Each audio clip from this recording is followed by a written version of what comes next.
Okay, I'm going to go ahead and get started. If I'm going to say a prayer real quick, and then we'll get started, and then we'll go into the video. When people add, if you will, Stacy, if you will identify people that are adding, I can't see that on my end. So if you'll do that, let's say a prayer real quick. Father God, thank you so much for this day. I thank you so much for the commonness that we share, each one here, and that is the amazing honeybee. Thank you so much, God, for this beautiful weather that you've blessed us with. Thank you so much for your mercy. Thank you for your grace. Father God, I pray right now that everyone attending this meeting and every one of our members, that their families as well, stay healthy. Be with us, protect us, and forgive us when we fail you. And it's in your son's name I pray. Amen.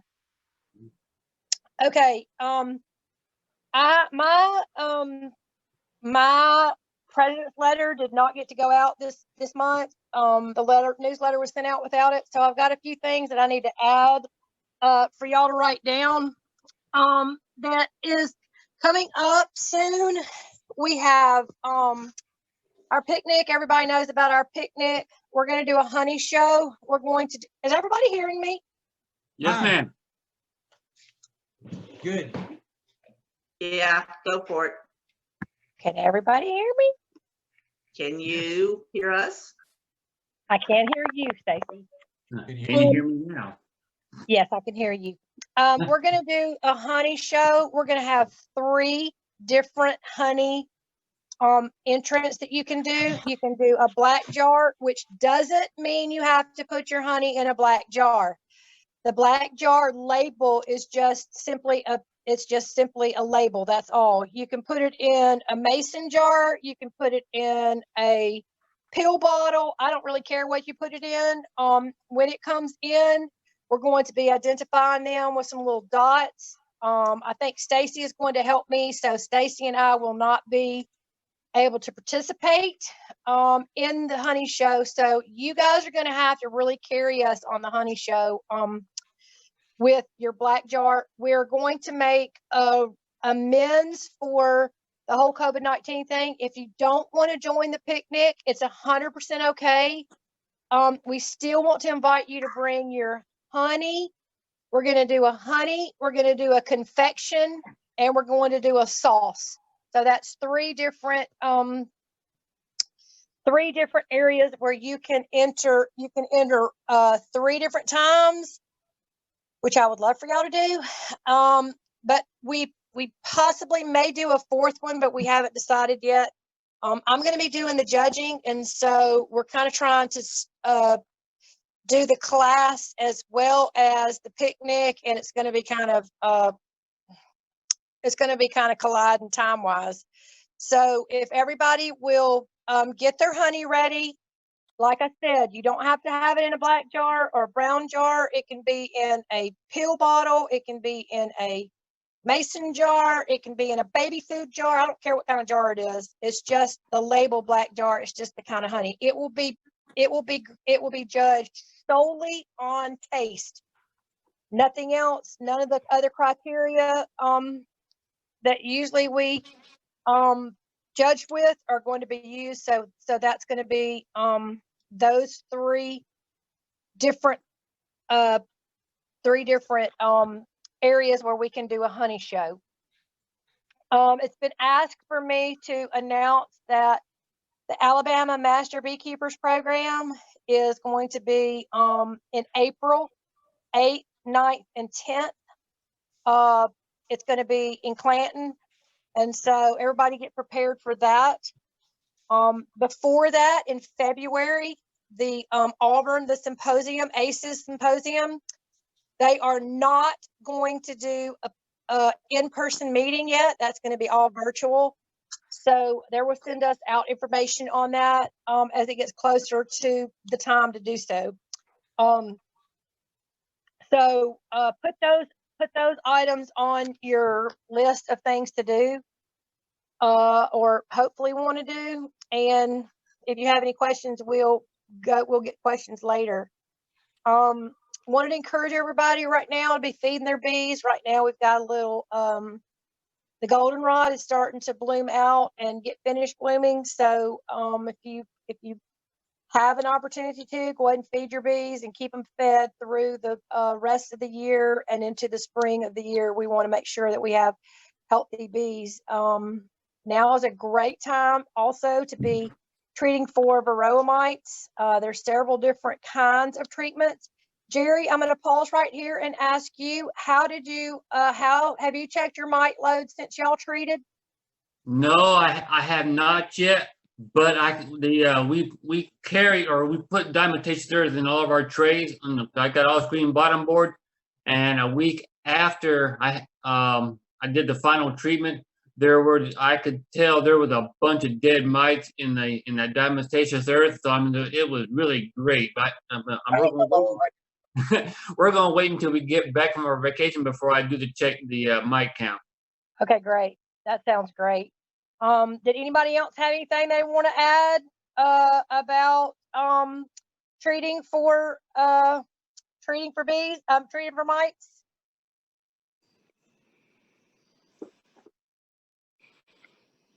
Anybody? Okay. All right, we're going to go ahead and let Chuck start his part of the program. So, Chris, if you'll get us started on the video. Chuck did a great job, and Jean Price, they did a really, really good job on the video. I think they did anyway. So we're going to do the video, and then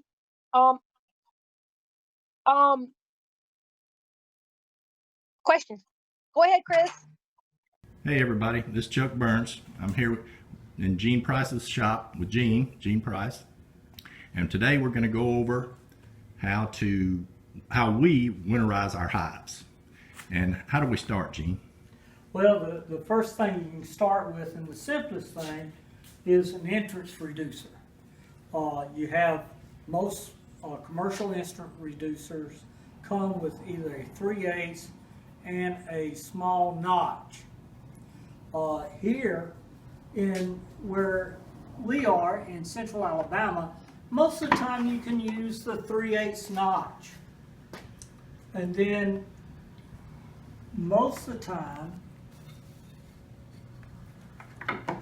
the small notch is my preference, because what we're trying to do when we're getting our hives ready for winter is reduce the amount of energy that our bees have to use to stay warm.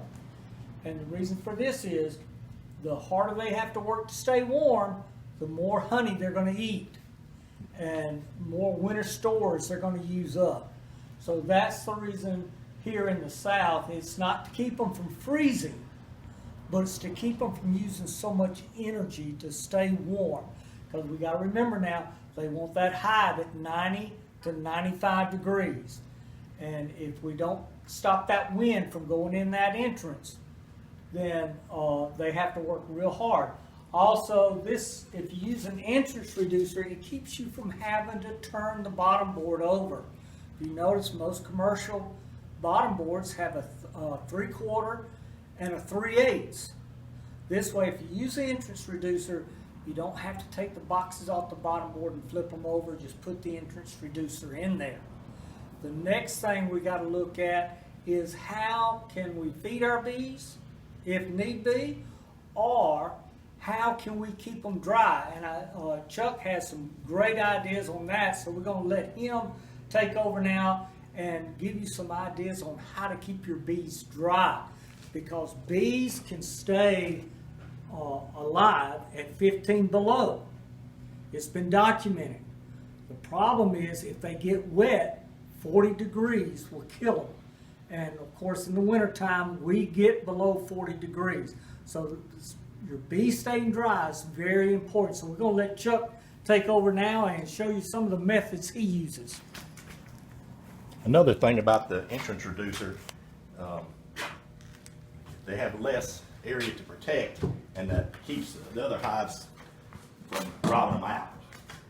Now, what I do, and like Jean was talking about, in the wintertime, there's a lot of condensation, and water will start running down in the hive. So what I do is to kind of insulate the hive, I put a little shim here on top. I have the inner cover, put a little shim. Still got my hole here for ventilation. And then I put a little frame kind of deal right here. And then I put some wood chips, shavings, around the hole, inner cover hole. And of course the hive is typically tipped forward a little bit. So if I want to put me a feeder here, I set the feeder right here inside the hive, and I put me another box on top of this.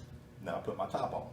If I don't want that feeder there, I just leave it like this, put my top on, and these shavings kind of absorb the moisture, and it also keeps them a little warmer. You know, it gives them a little insulation. What else, Gene? Part of the feeding of the bees, a lot of people want to feed in the wintertime. And there are concerns about the moisture that sugar water would put in your hive. A lot of people won't agree with it, but I'm a big firm believer in community feeding in the wintertime. And the bees will bring it back in and they will put it up. Or you can use something like this and forego some of the wood shavings and put a small bag of dried sugar in top where he's got the centerpiece, and they can get to it that way, and that way you don't add moisture to the hive. Yeah, that's the other thing. Either I put up like a pollen patty or something, but I keep it up here on this, so there's still ventilation, or I put a little bag of sugar right there where they can get to it. So, and then some people, as far as winter feeding, they will just put a super on top and put the bag right on top of the frames. I like Chuck's method better because this keeps moisture out of your hive. If you put another box on top, the problem with that is that's more dead space that they have to keep warm. And typically I wouldn't put a deep, but I put a medium or a shallow. But that way, you know, you can put the feeder in there. I typically don't do that until later, you know, end of February, 1st of March, something like that, where I can feed them and get them started for the spring. Now, if you happen to have a hive top feeder, like the one we have here, you can set that on top of your hive, and you would put your wood chips where your sugar water would normally go. You would put your wood chips, and the moisture in the wood chips would stay inside the plastic, which would be easy to empty out, and then you would just put more dry wood chips in there. You can remove it, and there's your box for your dried sugar. Look in here, Gene. This is what he's talking about. You could easily put sugar water in there if you wanted to, or really a 5-pound bag of sugar if you needed to. So, but most of the time, if you'll keep your bees good and dry, unless there happen to be a small hive, feeding's not normally necessary until you get to the latter part of February. But it's a good thing to always check the weight of that hive. If you've left them enough honey. And that's the reason I'm a big fan of 2 deeps, because that gives you 1 deep for nothing but honey stores, and that's what the bees will do with it. So that's the main thing. 2 things to remember is keep your bees dry and help them stay warm. And in central Alabama, that's usually enough. The other thing is, by this time of the year, we started this by putting the entrance reducer on and telling about insulation and what have you, and feed. But the other thing is, by this time, you should have your honey supers off, and you've left your honey that you want to leave for them for the wintertime, for their feed. But you've also, hopefully, already treated for varroa mites if you were going to treat. And at this time, when you treat for varroa mites, if you're going to use acrylic acid, the entrance reducer is a good thing because you want that to stay in the hive as long as possible. The other thing you use, or I like to use, is AprilGuard, which can go right in the bottom of what he's got right there. And This would be in the bottom because it's Yeah. the one that got the frames in it. you can set it right down on top of the frames. And or stick it down in there. And if Chuck will hold that just a second.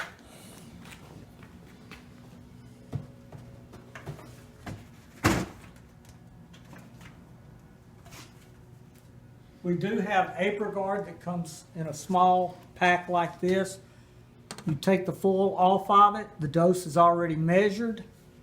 And then what you can do is you just put Your little shim there. your shim right here, and then you would put your top on and leave this for about 3 weeks, and then you can take it off and put that. But now is excellent time to treat for mites. The temperature is lower, and AprilGuard also will treat the brood. So you don't have a lot of brood now.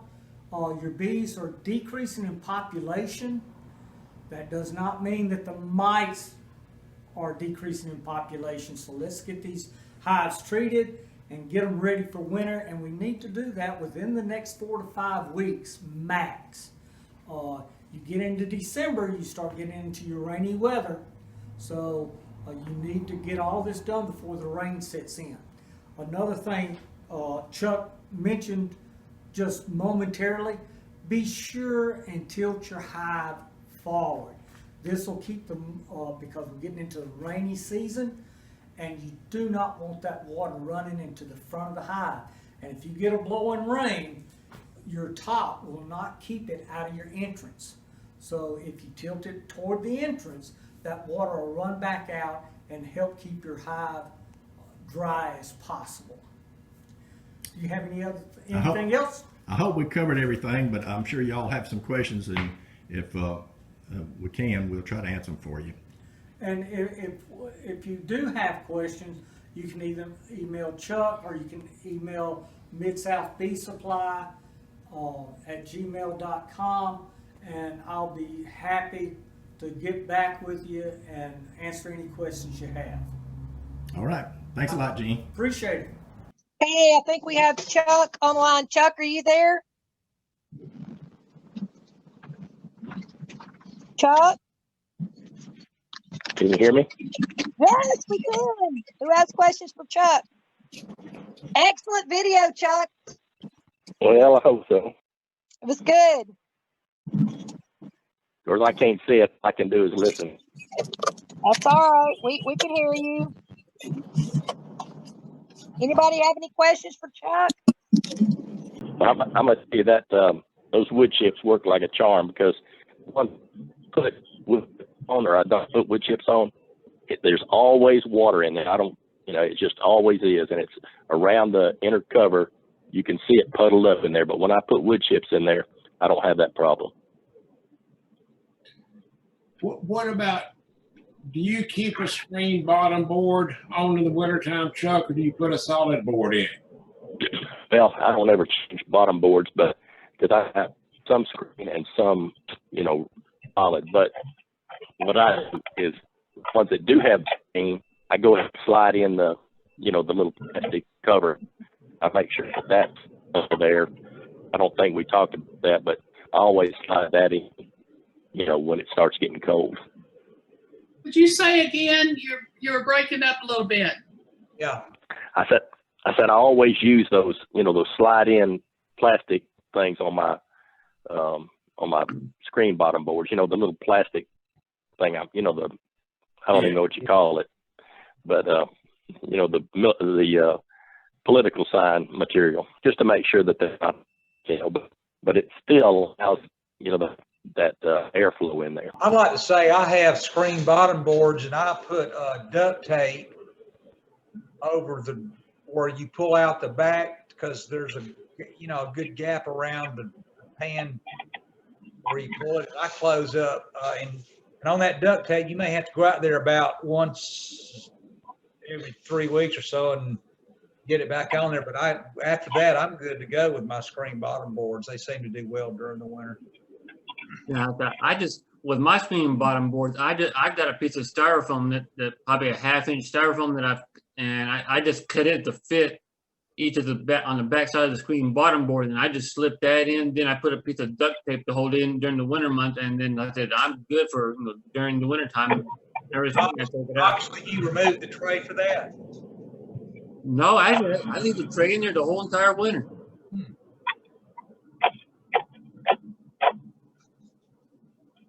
On that entrance, what is a good entrance opening? I mean, just out of What's curiosity, going on? how wide? Like how wide would it be for a good winter entrance in Central Alabama? I always go down to the smallest hole on my entrance. Yeah, I'd like to really reduce my interest in the wintertime. Partly right now because the other thing is just, because I want to get a lot of that air out.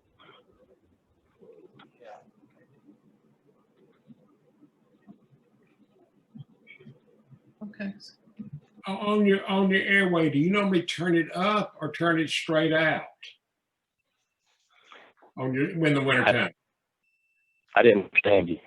Okay. On the entranceway that we're reducing, on your small hole, do you normally turn it up or do you turn it parallel to the bottom? Yeah, I turn it down, so they land at the bottom, under the little, Okay. the bottom board just.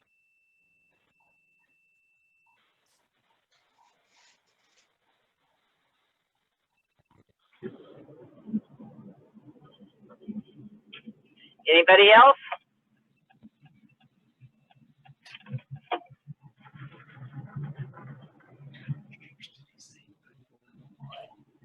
Does anybody else have any questions or comments or? I didn't hear I missed some of the video. Okay, the good news is Chris is going to have it on YouTube like he did last month, and so you'll be able to look at it as many times as you want to after tonight, right, Chris? Okay. Ask about. But the wood chips that Chuck was talking to put in there to help dry out the air, Yes, sir. are those just any type of special wood chips or where do you normally get yours, or what do you use? Well, I use what I get off my planer. You can get, like at a pet store or something like that. I use much higher, and on that video, I didn't, put a couple of handfuls in there, but I really put a lot in there, but I fixed where it can't run back down in the inner cover hole. Is anybody catching? I use bedding chips from the pet store as smoker fuel. So I've got an ample supply of chips to put in this. Yeah, exactly. Mm-hmm. I have a question. In reading about beekeeping a while back, I remember, is this not called a quilt box? Yes, something like that. Yeah, that's right. I read about it, but a quilt box, I think, is for very northern latitudes, and they'll put several inches of sawdust in the top of a hive. But, yeah.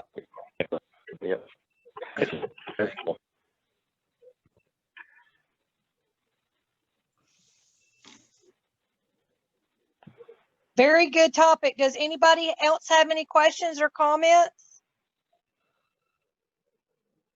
What's the date of that November, the party again? I don't have it. 21st, November the 21st. Okay. All right, Stacy, can you give us an update on the jar order, please? Yes, ma'am. Right now, I've only got 4 people that wants to order these jars. Now, a little bit about the jars. They are not mason jars. They're more like mayonnaise jars. And I've done some researching At the moment, this is the type of quart jar that Kathy has to carry out at her place. It's a little bit thinner glass than the mason jars, but it's all right for honey. The only thing you don't want these jars for is to like can and put under pressure. You can't put these jars under pressure. But for storing honey and decrystallizing honey, these are fantastic jars. I don't have the price with me because I had to go out on the road during this meeting. But if anybody is interested, I'd like to place this order tomorrow, Monday at the latest. I'm one of those four. Is that correct? Because I want some. I can order quart jars and I can order pint jars. Shannon, do you by chance have that list in front of you on price? I can look it up just a sec. Make sure I'm on Okay. that list. Also, Stacy, on the lids, are mason jar lids compatible with these? Yes, they're the same size lids. The lids that this company sells is a one-piece lid, not a two-piece lid. Yeah, I don't. But you can interchange. If you can find regular mason jar lids, they will fit these jars. Good luck on doing But that. right now, Yeah, really. Yeah, I mean, right now, you mason can't jar go lids are anywhere. hard to get. Yeah, and I mean, this is the point of having CABA as the association to do this type of thing, to be able to make bulk purchases on top of course, our educational and everything else. So, you know, if you're interested in getting any, please give me a call tomorrow. Again, I'm about ready to walk into a meeting. And if anybody doesn't know it, you can PM me, or my phone number is 224-8355. I'd like to get this order placed. And it's a real good price. Shannon will get up with you on the cost. Thank you, Stacy. Be careful. We'll talk to you later. Okay, thanks everybody. Okay. Bye-bye. Okay, bye. There's several different prices here. That's whether we buy a full pallet or not, and depending on how many people come on is how many we'll get. But they're like 69 cents per jar for the quarts and 49 cents for the pints. And the lids are 26 cents each. If you buy less than a case or a full case, they're 19 cents each. And right now we're working on that high price that she's talked about. If we can get to sell a whole pallet, then those prices drop by like 8 cents or 9 cents per jar. And Stacy, I do see here that Brian did respond to the email. I assume you have them on the list as far as the order. Okay. I got Brian on the list, yes. Okay, good. Thank you. Also, when is the payment due for that? Like, with a Allison? Ma'am? payment for the jars? We're wanting them to pay in advance, aren't we? Yes, ma'am. Yes, Okay. ma'am.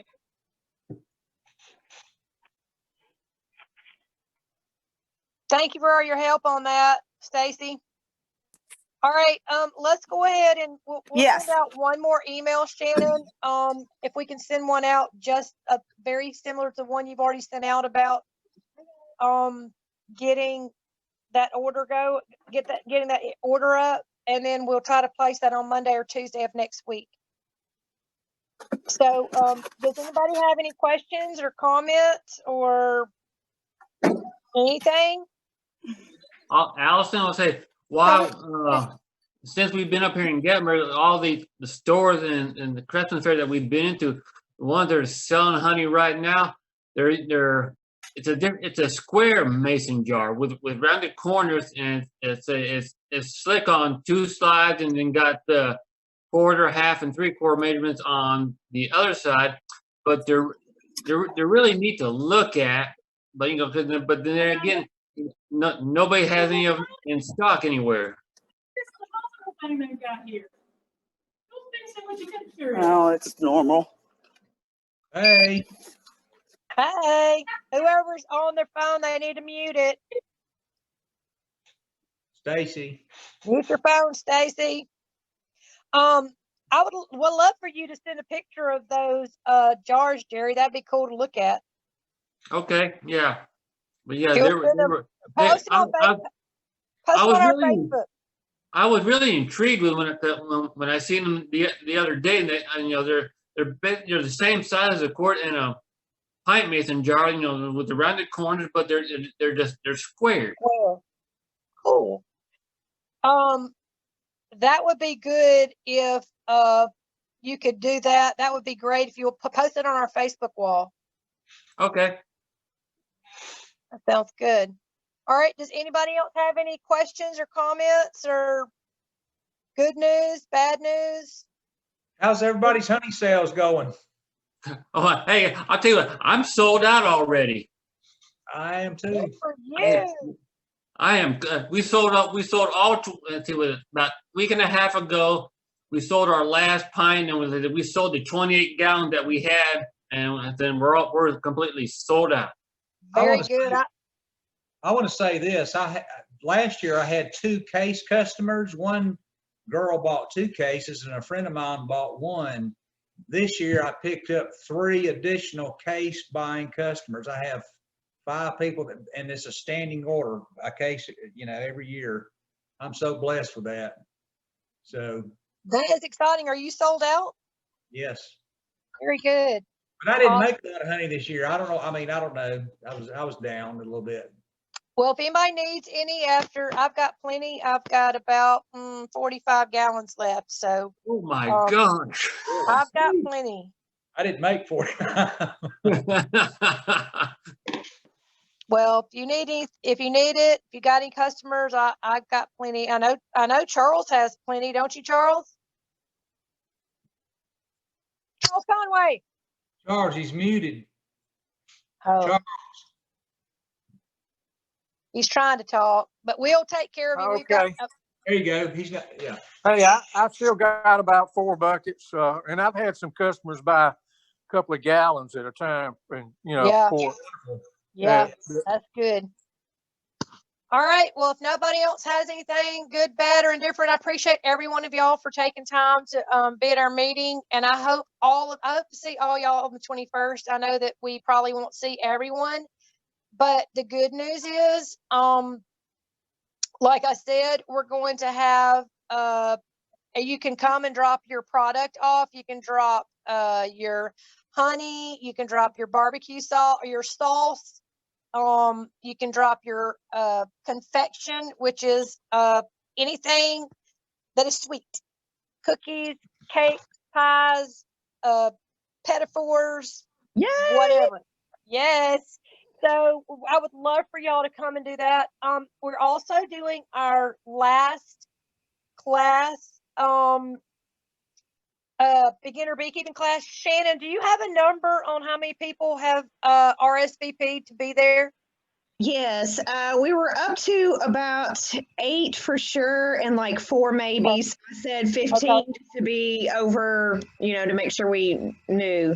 Yeah, because here's the thing. Right now, we're still under the stipulations of only 50 people can be involved, be in the area or in the barn. So, but if we only have 10 or 15 of our class participants, I would love to open it up to anybody that wants to come. Our class, our members, whomever wants to come, and then we'll go right into our picnic. It's going to be very safe. We're going to have. I will encourage everybody to wear their mask inside and outside. We've already talked about how we're going to do the food. It's going to be a very easy line.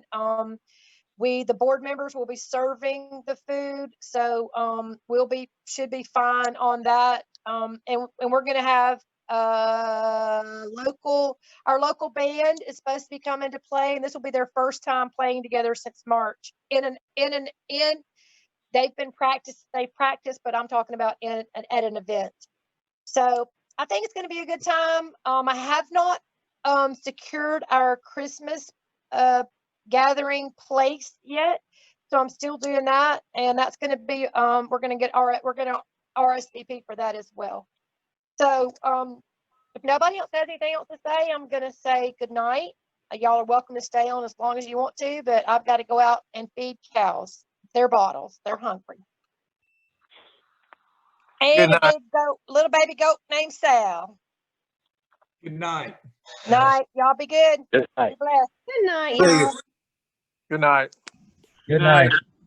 Good night. Night, John boy.